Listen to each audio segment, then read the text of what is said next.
मीराबाई गावे गिरधर के गुण, मीराबाई गावे गिरधर के गुण, तुम्हारे दर्शन बिन कान्हा, तुम्हारे दर्शन बिन मैं तो हो गई बावली, बड़ी दूर नगरी कान्हा, नगरी बड़ी दूर नगरी कान्हा, नगरी बड़ी दूर नगरी कान्हा, बड़ी दूर नगरी कान्हा, दूर बड़ी दूर नगरी। इस तरह से श्री सुदामा जी अपने भवन से निकल करके और मन में तमाम प्रकार के संकल्प विकल्प करते हुए, बचपन का सखा था, द्वारिकाधीश बन गया है, आज लाखों सेवक सेविकाओं से घिरा रहता होगा, इतने बड़े महाराजा धीराज की पदवी मिल गई है, आज अपने लाला का मैं दर्शन करूंगा। जाना था द्वारिका की तरफ, पहुंच गए वृंदावन। महाराज कई तीर्थों से होते हुए 3 महीने तो ऐसे निकल गए।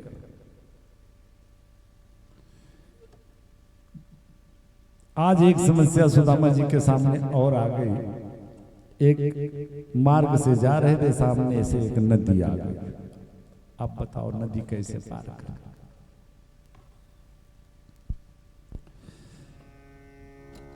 अभी नदी के तट पर खड़े ही हुए थे कि इतने में एक केवट भैया अपनी नैया लेकर के आ गए सामने। है कोई पार जाने वाला? सुदामा जी ने सोचा बड़े अच्छे मौके पर एक केवट आया भाई। अरे भैया मुझको पार लगा दोगे? और वो केवट कोई और नहीं, मेरे केशव ही केवट बन करके नैया लेकर के आ गए सुदामा जी के लिए। भैया पर आपको देने के लिए मेरे पास कुछ नहीं है, मैं आपको मजदूरी नहीं दे पाऊंगा। अरे केवट भैया ने तो कहा कि मैं आप जैसों को ही तो पार लगाता हूं। बिठा लिया नैया में। एक तरफ नाव में श्री सुदामा जी बैठे हैं अपना लोटा डोरी छड़ी ले करके, और एक तरफ मेरे कन्हैया दोनों हाथ में पतवार ले करके नाव चला रहे हैं, पर अपने मित्र सुदामा को देखे जा रहे हैं। एक टक जब कन्हैया को देखते हुए, केवट भैया को देखते हुए सुदामा जी को लगा कि बड़ी देर से मुझको बड़े गौर से केवट जी देख रहे हैं, तो पूछ लिया क्यों रे भैया केवट, ऐसी मुझ में का खूबी तुझे दिखे कि जब से तैने मेरी तरफ देखो तो अपनी पलक ही ना हटावे? हमारे कन्हैया के नेत्र सजल हो गए। वारे मेरा भक्त सुदामा, वारे मेरा मित्र, तो अब भी नहीं बदला, जैसे गुरुकुल में था आज वैसे अभी वैसे ही। नाव से उतार दिया नदी के उस पार। सुदामा जी ने केवट से ही पूछ लिया, भैया एक बात बताओ, मैं अपने मित्र कृष्ण कन्हैया से मिलने जा रहा हूं द्वारिका। द्वारिका अभी कितनी दूर होगी? तो केवट बने मेरे प्रभु ने कहा कि बाबा जिस तरह से आप की शारीरिक व्यवस्था में देख रहा हूं, 1.5 हड्डी के, आधी धोती पहनी है, आधी कंधे पे रख रखी है, ओढ़ रखा है।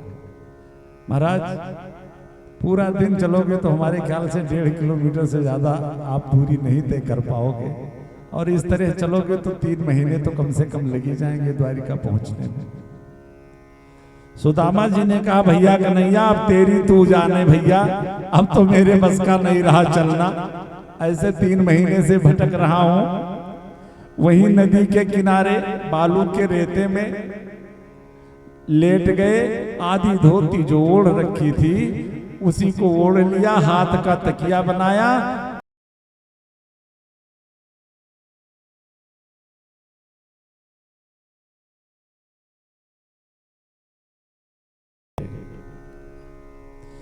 पर कुछ देर उपरांत जब सुदामा जी की आंख खुली तो देखा क्या कि बड़े बड़े महल अट्टालिकाएं चारों तरफ, हमारे प्रभु उन सोते हुए सुदामा को वहां से उठा करके द्वारिका के मुख्य फाटक पर ही लाके सुला दिया।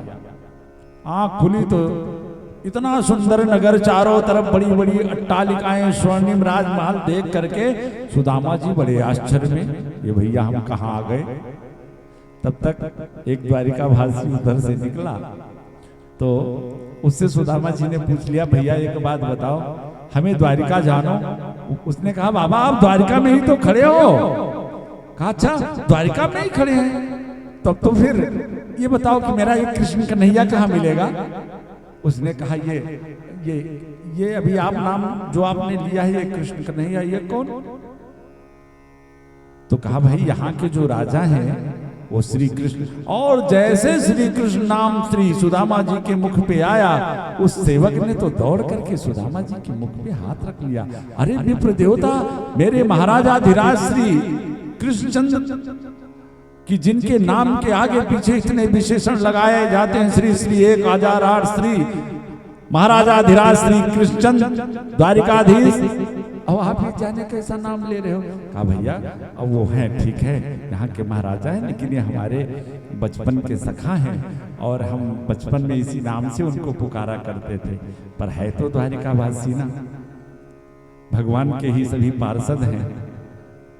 कितना सम्मान उसने श्री सुदामा जी का किया कि द्वारिका में अगर ब्रह्मा भी आए तो भगवान से मिलने के लिए 2 दिन कम से कम फाटक पर प्रतीक्षा करनी पड़ती है, लेकिन किसी ब्राह्मण और किसी संत के लिए अंतःपुर तक प्रवेश वर्जित नहीं था द्वारिका में। उस सेवक ने कहा, सरकार आप 2 मिनट यहाँ प्रतीक्षा करें, क्योंकि हमारे सरकार के ये भोजन करके विश्राम कक्ष में जाने का समय है। मैं दौड़ करके देखता हूं, अगर वो विश्राम कक्ष में चले नहीं गए होंगे तो मैं तुरंत आपका संदेशा उन तक पहुंचाता हूं। वैसे भागवत के अनुसार तो श्री सुदामा जी सीधे पराअंबा रुक्मिणी के महल में ही, अंतःकरण में ही प्रवेश कर गए हैं, लेकिन यहाँ एक भाव हमारे श्री पुरुषोत्तम दास जी ने बड़ा सुंदर भाव दिया है कि जब द्वारिका के फाटक पर श्री सुदामा जी पहुंचते हैं तो वहां के द्वारपालों से कन्हैया को संदेशा भेजते हैं। बड़ा सुंदर भाव है उनका कि अरे द्वारपालो कन्हैया से कह दो, कि अरे द्वारपालो कन्हैया से कह दो कि मिलने सखावत नसीबा गया है, मिलने सखावत नसीबा गया है, मिलने सखावत नसीबा गया है। श्री राधे जय जय राधे, श्री राधे जय जय राधे, श्री राधे जय जय राधे, श्री राधे जय जय राधे, श्री राधे जय जय राधे, श्री राधे जय जय राधे, श्री राधे जय जय राधे, श्री राधे जय जय राधे, ओ श्री राधे जय जय राधे, श्री राधे जय जय राधे। अरे द्वारपालो कन्हैया से कह दो, अरे द्वारपालो कन्हैया से कह दो कि मिलने सखावत नसीबा गया है, कि दर पे सुदामा गरीबा गया है। भटकते भटकते जाना था द्वारिका, चले गए मथुरा, जाना था द्वारिका, चले गए पुष्कर। भटकते भटकते न जाने कहां से, भटकते भटकते न जाने कहां से, तेरे दर करीब आ गया है, तेरे द्वार के वो करीब आ गया है। वो सेवक करके और इस ब्राह्मण की दीन दशा कन्हैया से चर्चा करता है।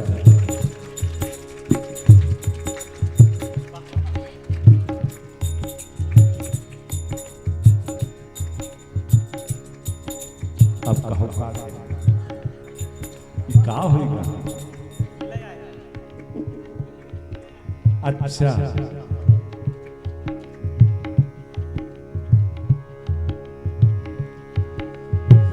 न सर पे है पगड़ी न तन पे है जामा, न सर पे है पगड़ी न तन पे है जामा, बता तो कन्हैया से नाम है सुदामा हो, बता तो कन्हैया से नाम है सुदामा, बता तो कन्हैया से नाम है सुदामा। न सर पे है पगड़ी जय हो न तन पे है जामा, जय हो बता तो कन्हैया से नाम है सुदामा हो, न सर पे है पगड़ी न तन पे है जामा, बता दो कन्हैया से नाम है सुदामा, बता दो कन्हैया से नाम है सुदामा।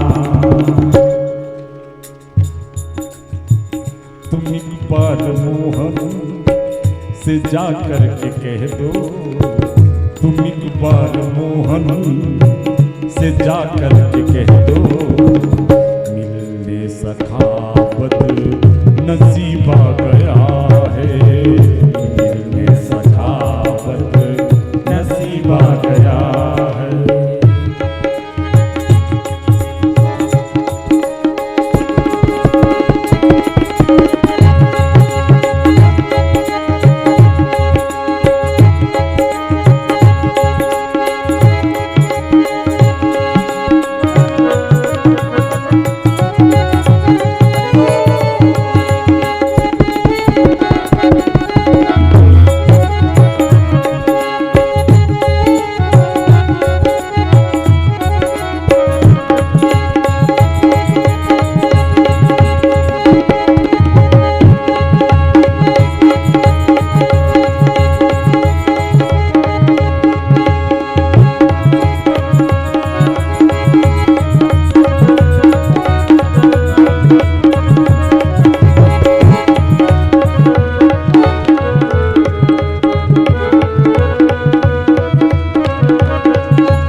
सुनते ही दौड़े चले आए मोहन, सुनते ही दौड़े चले आए मोहन, लगाया गले से मोहन, हाँ लगाया गले से सुदामा मोहन, कि सुनते ही दौड़े चले आए मोहन, लगाया सुदामा को गले से मोहन हो, सुनते ही दौड़े चले आए मोहन, लगाया सुदामा से सुदामा को मोहन हो, लगाया गले हो सुदामा को मोहन।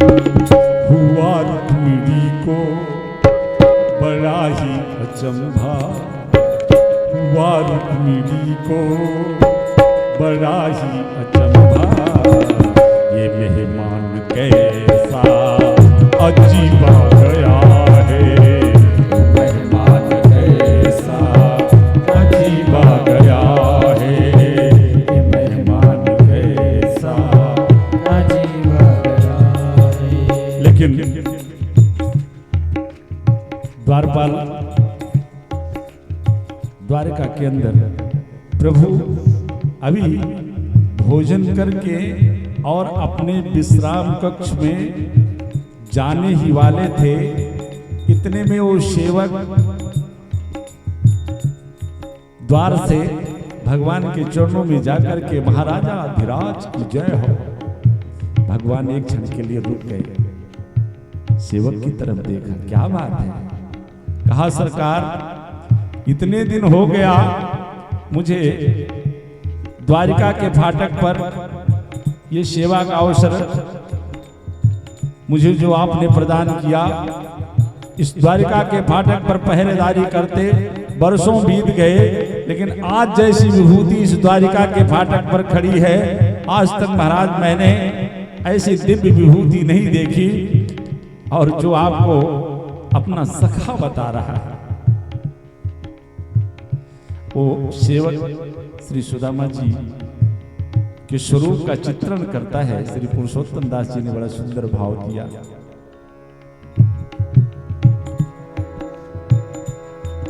किसी पका न झगा तन में प्रभु जाने को आही बसे के ही ग्राम। धोती फटी सिलटी दुपटी और पानियों पान की नहीं शाम। महाराज सर पे पगड़ी नहीं है, पांव में पादुका नहीं है, और जो धोती है 20 जगह से फटी हुई है। द्वार खड़ो दिज दिर बनिए रहो चकिसो वसुधा अभिरामा। और पूछत दीन दयाल को धाम बतावत आपनो नाम सुदामा। और जैसे ही उस सेवक के मुंह से सुदामा नाम मेरे कन्हैया ने सुना, भाग पड़े फाटक की तरफ। पांव की पादुका वहीं निकल गई, दौड़े जा रहे हैं, दोनों हाथों को फैला रखा है, सुदामा सुदामा सुदामा पुकारते हुए। 7 ड्योढ़ी के अंदर हमारे प्रभु का महल है। एक फाटक पार किया, दूसरे फाटक पर महामंत्री श्री उद्धव जी भगवान के बड़े बेटे सुपुत्र श्री प्रद्युम्न जी ने देखा, पीछे दौड़ पड़े, क्या हुआ। तब तक वो सेवक आया, उद्धव जी से हाथ जोड़ा, सरकार मुझसे गलती हो गई, मैंने एक ब्राह्मण की दीन दशा और उसकी सूचना सरकार को दी। सारे प्रद्युम्न जी उद्धव जी जो देख रहा है वही कन्हैया के पीछे दौड़ा जा रहा है, आखिर हुआ क्या। और मेरे प्रभु सुदामा सुदामा पुकारते हुए दौड़े चले जा रहे हैं। कुंडल कहीं गिरा, पीतांबर कहीं गिरा, और इधर द्वार पर खड़े सुदामा जी मन में संकल्प विकल्प कर रहे हैं, इतना बड़ा राजा हो गया है, पता नहीं पहचाने भी कि ना पहचाने।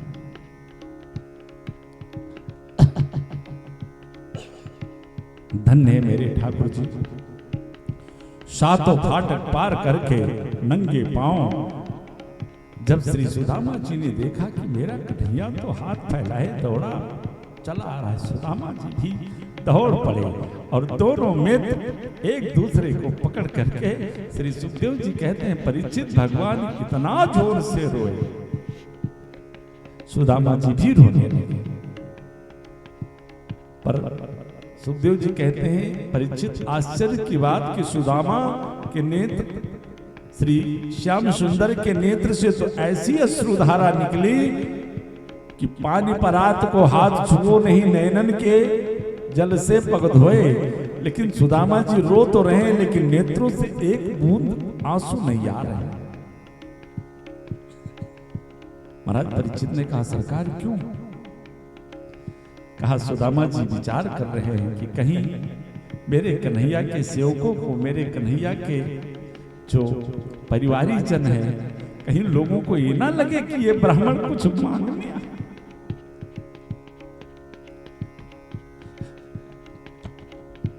भगवान श्री सुदामा जी को लेकर के और अपने अंतःकरण में पहुंचे, जहां द्वारिका का सिंहासन है, उस सिंहासन पर श्री सुदामा जी को विराजमान करके और स्वयं पांव के पास नीचे 16,108 पटरानियां, लाखों दास दासियां, सभी आश्चर्य में हैं कि आखिर ये कैसी विभूति है कि ब्रह्मा भी आए तो 2 दिन कम से कम प्रतीक्षा करना पड़ता है, तब मेरे श्याम सुंदर से उनकी भेंट होती है।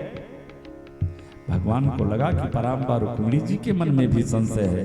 अरे आवाज दिया, देवी रुक्मिणी जाके परात में जल लाओ, मुझे विप्रदेव के चरण पखारते हैं। अरे रुक्मिणी जी तो भागी, लाखों दास दासियां थी। भगवान ने पराम्बा रुक्मिणी को आदेश दिया। जब तक पराम्बा रुक्मिणी जी जल लाने गई, मेरे प्रभु सुदामा जी के चरणों के पास बैठे हैं। पादुका भी नहीं पहनी थी सुदामा जी ने। आज कई महीने से नंगे पांव चलते हुए आ रहे हैं, जगह जगह पांव में कांटे छुपे हुए हैं, फफोले पड़े हुए हैं, धूल धूसरी पांव है। मेरे कन्हैया ने दोनों पांवों को हाथ में उठा लिया। देख करके नेत्र सजल हो गए। ऐसे बेहाल बीमाइन सो पद कंटक जाल लगे पुनि जोए। भगवान अपने आप से सुदामा जी के पांव में चुभे हुए कांटों को निकाल रहे हैं और रोए जा।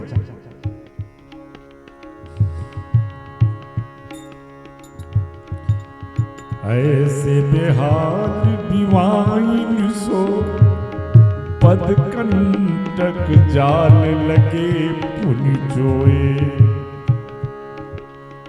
हाय महा दुख पायो सखा तुम आए थे न कित।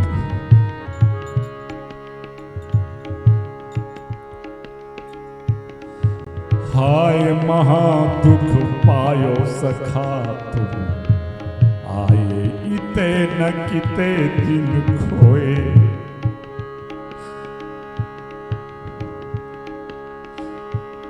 देखी सुदामा की दीन दशा करुणा करके करुणा निधि रोए। और जब तक पराम्बा रुक्मिणी जल का परात का जल लेकर के आती, वारे कन्हैया कि पानी परात को हाथ छुओ नहीं, नैनन के जल सो।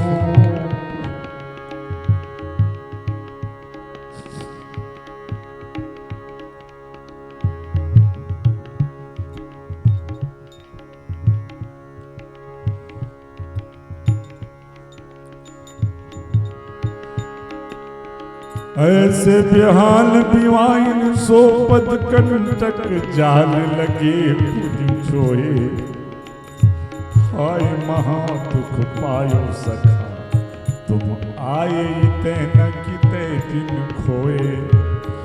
देख सुदामा की दीन दशा करुणा करके करुणा निधि रोए। और पानी परात को हाथ छुओ नहीं, नैनन के जल से पग धोए।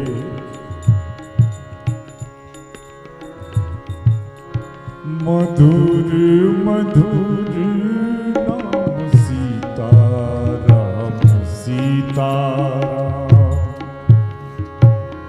मधुर मधुर नाम सीताराम सीताराम। मधुर मधुर नाम राधे श्याम राधे श्याम। मधुर मधुर नाम राधे श्याम राधे श्याम। मधुर मधुर नाम सीताराम सीताराम। मधुर मधुर नाम सीताराम सीताराम। पावन प्रभु का नाम सीताराम सीताराम।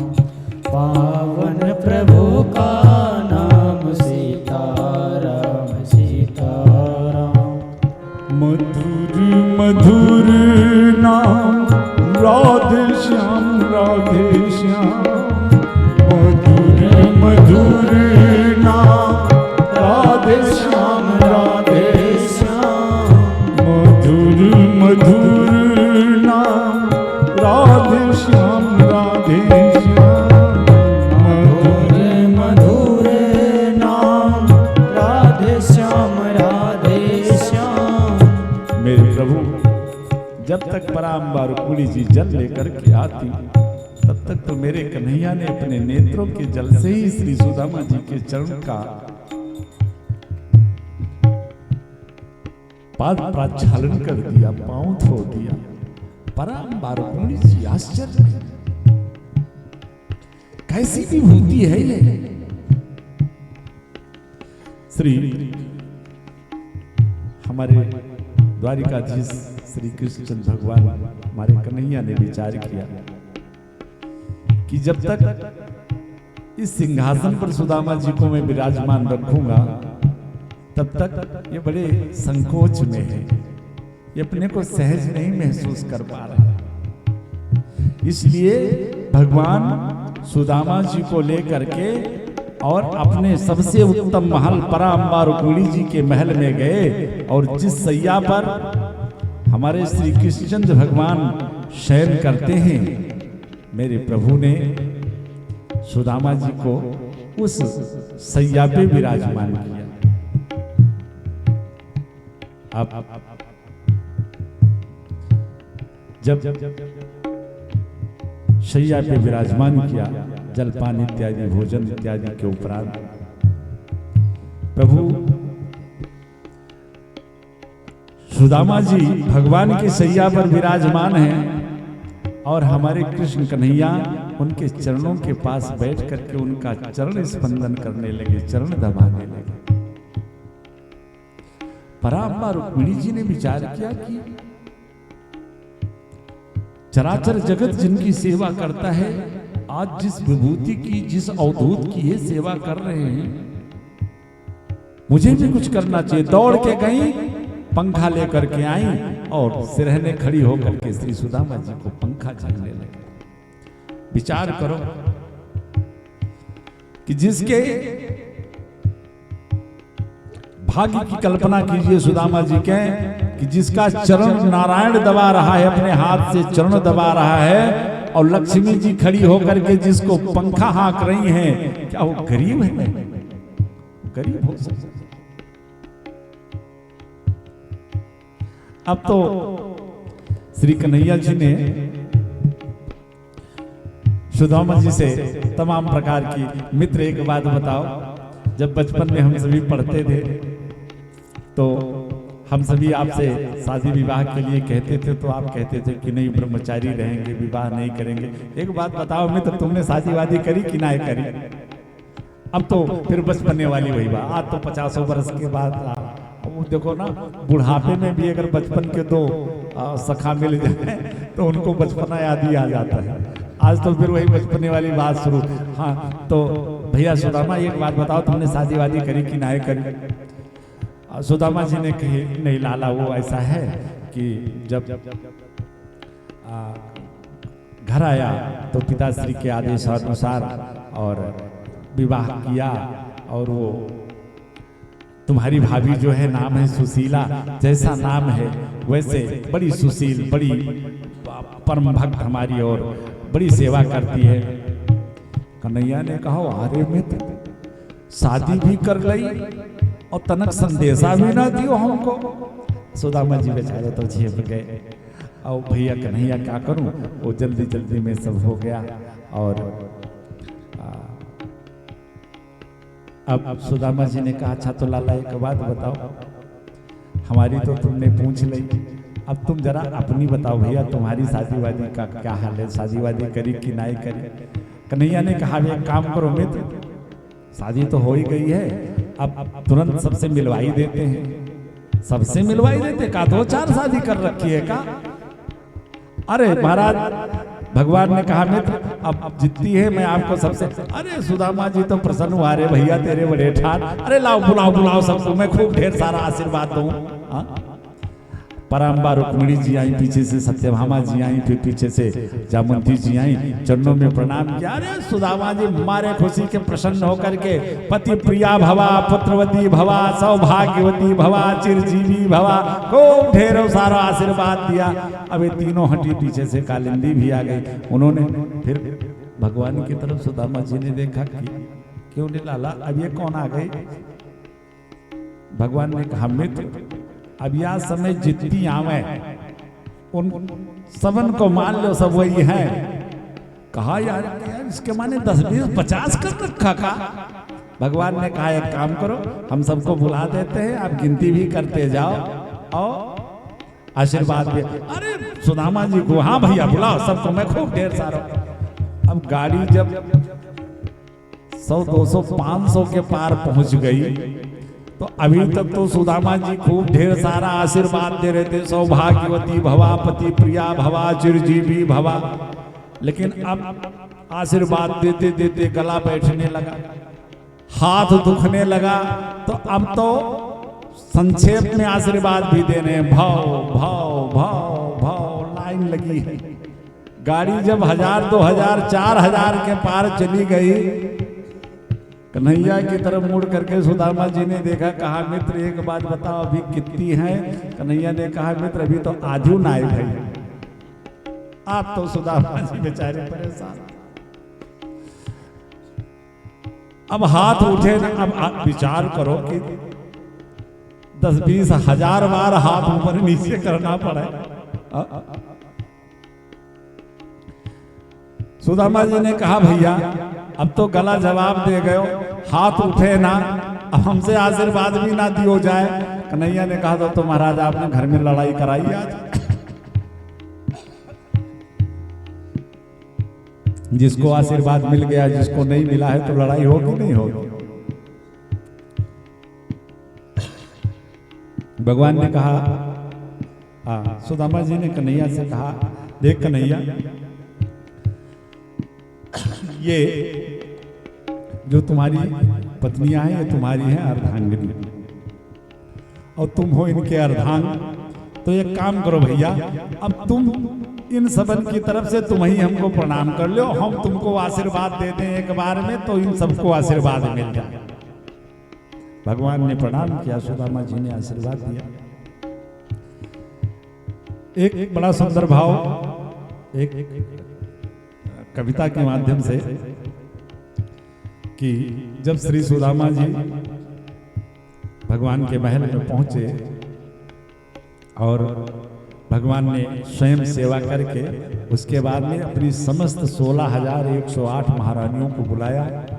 कहा मुझे कुछ विशेष कार्य से थोड़ा बाहर जाना है, और देखो ये ब्राह्मण देवता हैं और इनकी सेवा शुश्रूषा में किसी प्रकार की कोई कमी ना होने पाए। सारी महारानियों को श्री सुदामा जी की सेवा में लगा दिया गया। महारानियों ने भी सोचा कि जिस अवधूत के चरण हमारे प्रभु ने स्वयं पखारे हैं, हमको भी इनका सेवा करने का अवसर मिल गया, ये हम सभी के बड़े भाग्य हैं। अब देखिए श्री सुदामा जी की जो सेवा हो रही है द्वारिका में, वो है तो सेवा, लेकिन सुदामा जी के लिए वो बहुत बड़ी समस्या खड़ी हो गई। समस्या क्या?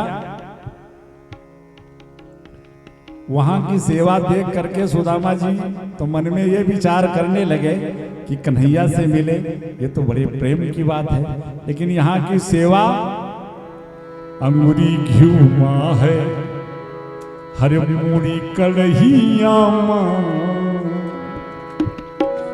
अंगुरी घिउ माँ है मूड़ी कड़हिया माँ, वो कड़हिया माँ।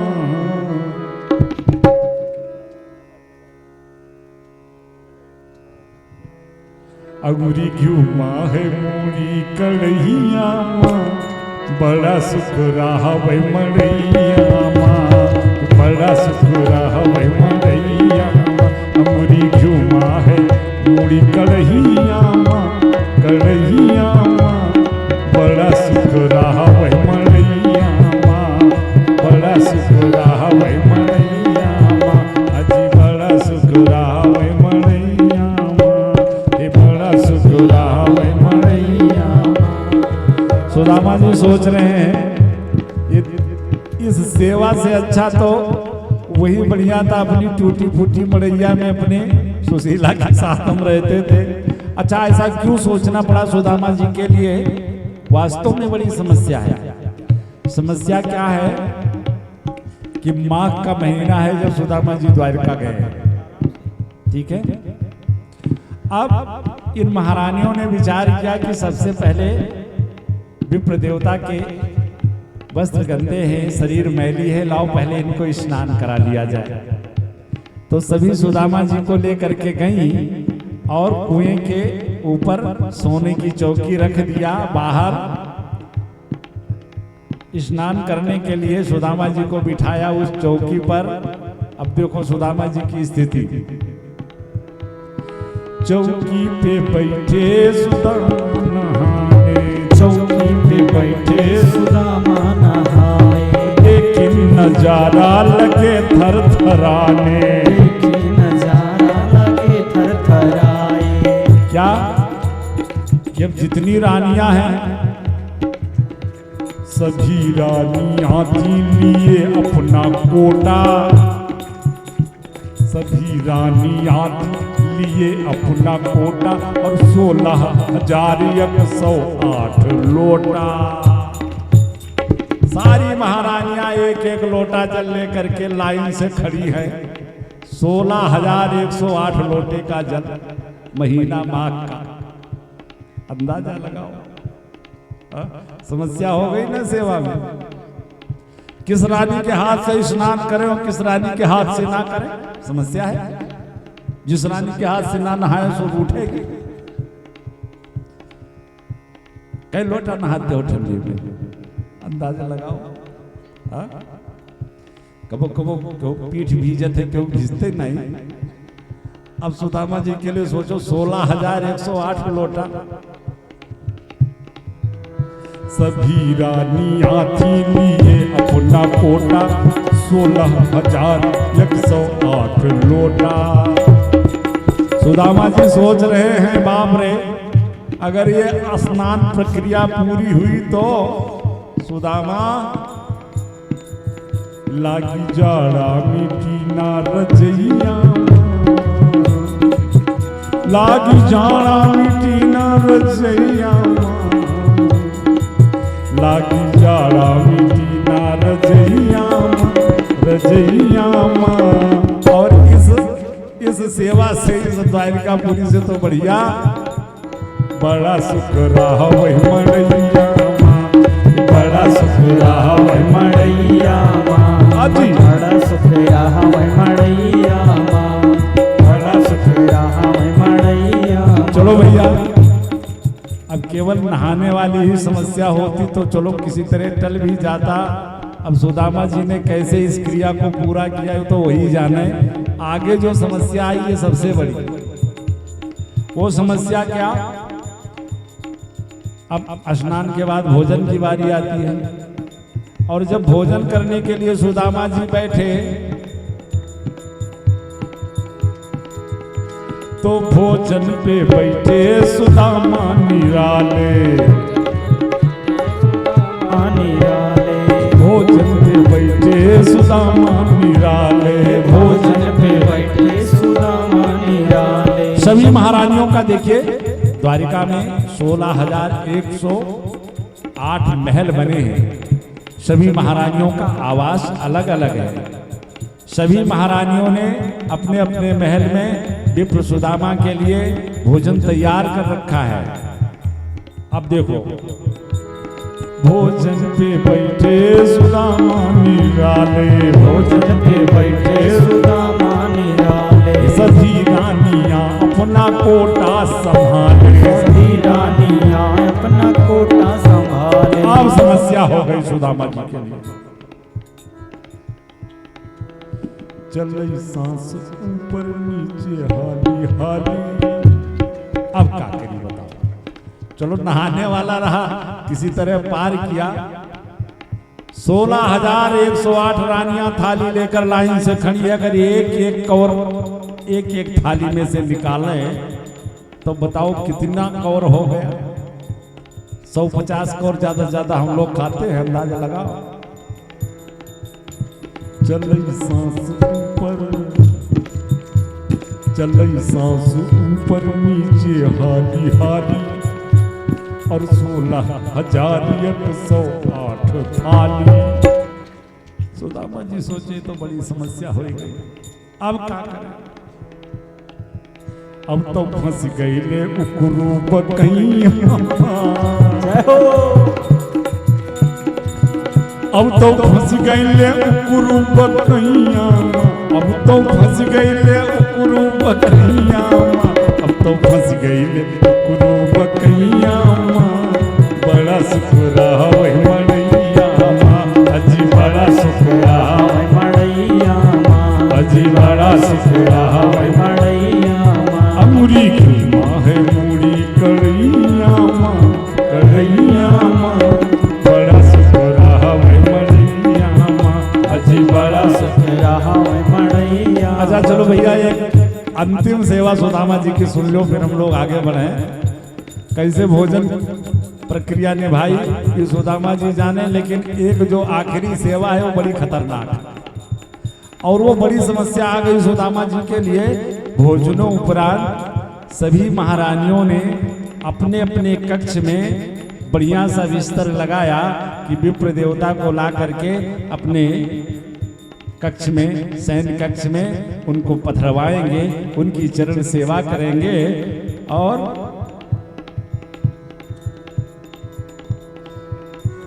जब इस विधा के बारे में सुदामा जी को पता चला कि महाराज अब आपको हमारे महलन में चलना पड़ेगा, तो हालत सुदामक न जाए बखानी, हालत सुदामक न जाए बखानी, मन ही मन सोचे करें आना कानी, मन ही मन सोचे करें आना कानी, चलते चलत अधमरा होई न जाई। अब विचार करो, 16,108 कमरे का जिसका मकान हो, 20 कमरे का मकान हो, तो हमारे ख्याल कभी कभी कोई दिन ऐसा होता है कि जो सब कमरे में हम नहीं जा पाते हैं, और 16,108 कमरे का मकान, और सुदामा जी केवल जाके चरण ही रखते तो कितना चलना पड़ता उनको।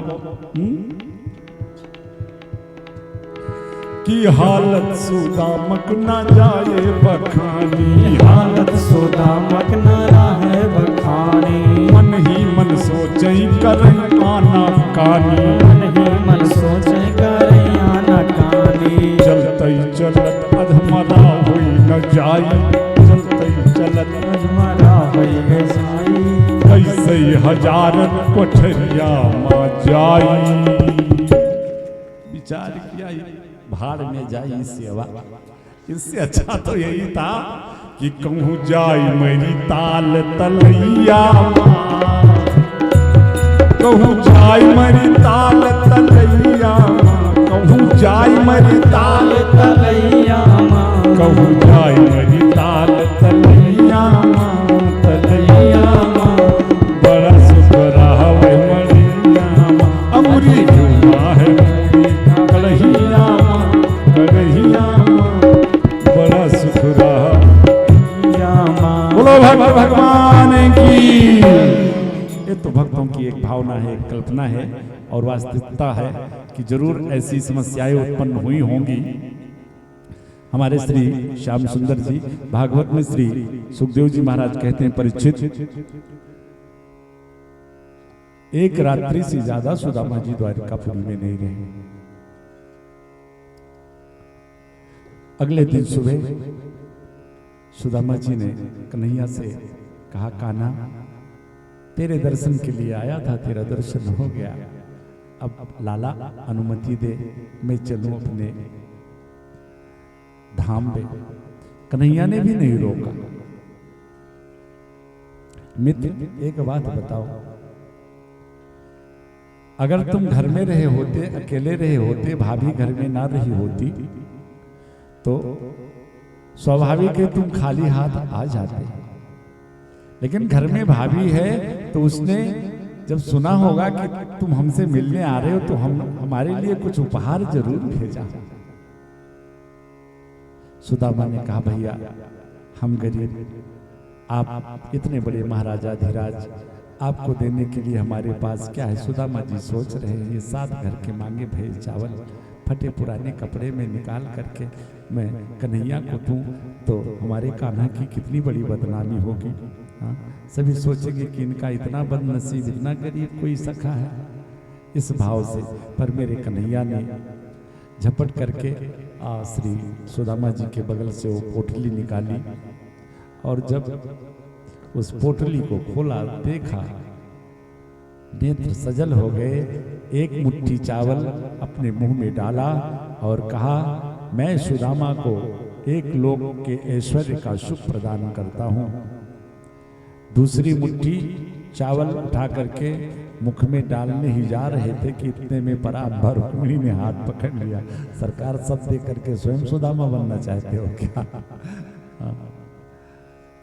पर कन्हैया ने कहा देवी, बड़ा अच्छा भाव इस पर संत लगाते हैं। कोई संत कहते हैं कि शायद परांबर रुक्मिणी ने कन्हैया से कहा सरकार ये कच्चे चावल हैं, ज़्यादा खाओगे तो नुकसान करेगा, पेट खराब हो सकता है। और संतों का भी मत है, भाव है कि ये ऐसे अवधूत का लाया हुआ प्रसाद है सरकार, क्या आप अकेले ही खा जाओगे? हम सभी को इससे प्रसाद मिलेगा। पर मेरे सरकार सुदामा के देखने में सुदामा को तो कुछ नहीं मिला, लेकिन तुम्हें देते नहीं देखा मगर झोली भरी देखी। हमारे घनश्याम,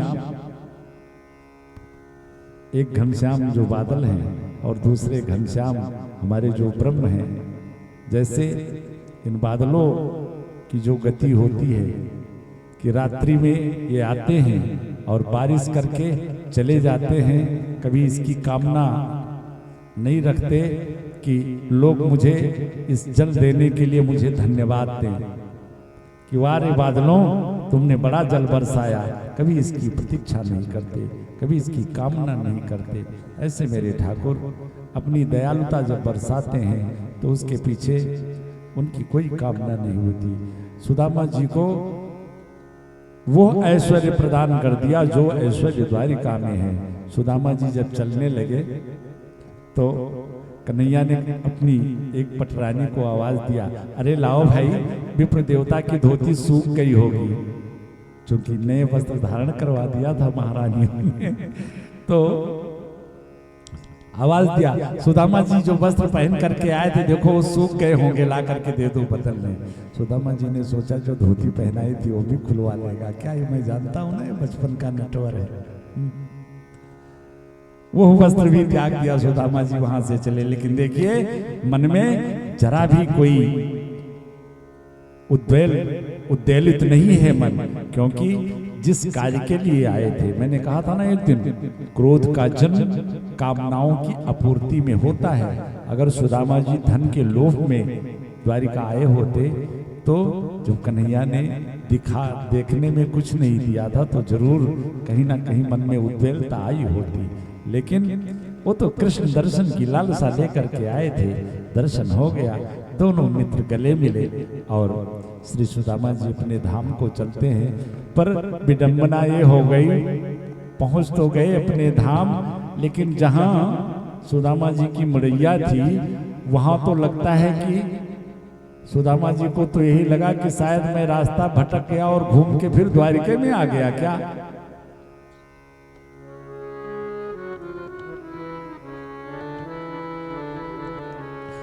सुदामा मंदिर देखी डरे,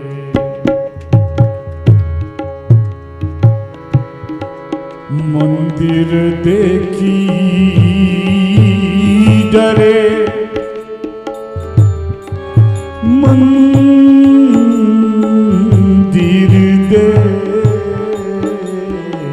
देखी डरे।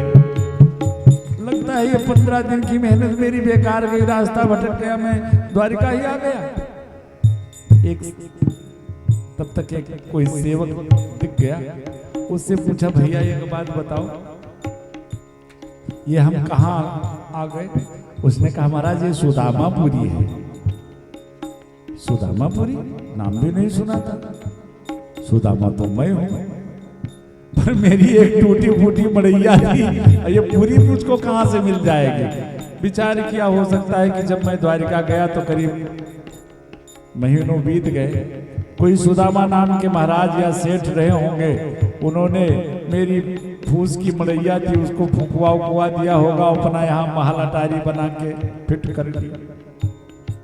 वो सेवक चला गया, दूसरे सेवक से पूछा भैया एक काम करो, एक बार जरा अपने महाराज से हमको मिलवा दो, मैं पूछ लूं कि यहाँ मेरी जो मड़ैया थी वो कहाँ चली गई, उसकी व्यवस्था उन्होंने कहाँ बनाई। उस सेवक ने कहा कि भाई यहाँ के जो महाराज हैं हमारे, वो गए हैं अपने मित्र से मिलने द्वारिका। सुदामा जी सोच रहे सुदामापुरी है, सेठ का नाम सुदामा है, और द्वारिका तो मैं ही गया था, पर नहीं मैं कैसे हो सकता हूं। सुदामा जी को कुछ संशय हुआ तो उस सेवक से कहा तो एक काम करो, महाराज जी नहीं है तो महाराज जी की धर्म पत्नी जो होंगी तो एक बार उन्हीं का दर्शन करवा दो, मैं उन्हीं से पूछ लेता हूँ। सुदामा जी ने सोचा अगर इसी सुदामा की ये चर्चा कर रहे होंगे, क्योंकि कन्हैया की लीला का कुछ कहा नहीं जा सकता, तो सुशीला तो मेरी होगी।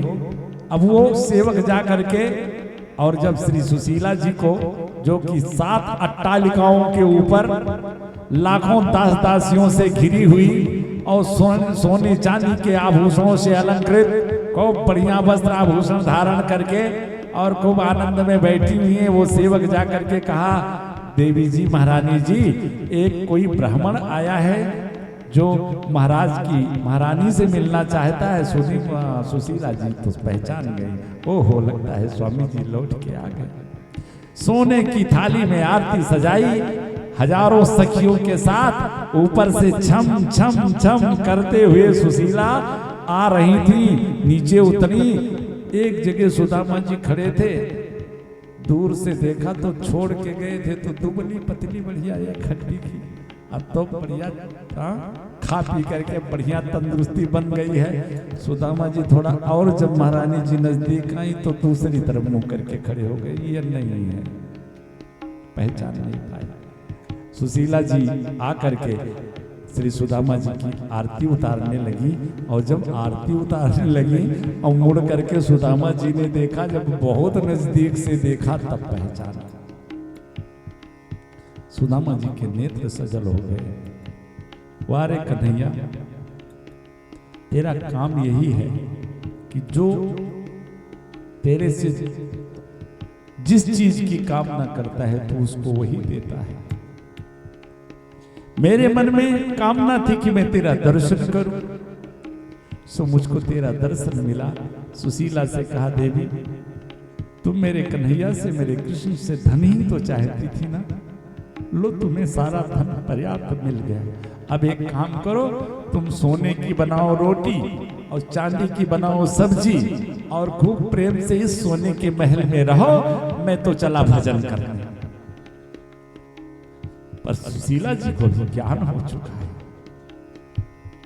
सारे वस्त्र आभूषणों का त्याग कर दिया और कहा स्वामी जी अगर आप नहीं तो फिर मेरे लिए महल, ये व्यवस्थाएं किस काम की, मैं भी चलूंगी आपके साथ। दोनों महल से निकल के जाने लगे। पीछे से आवाज आई कन्हैया की, मित्र मुझे छोड़ के जा रहे हो?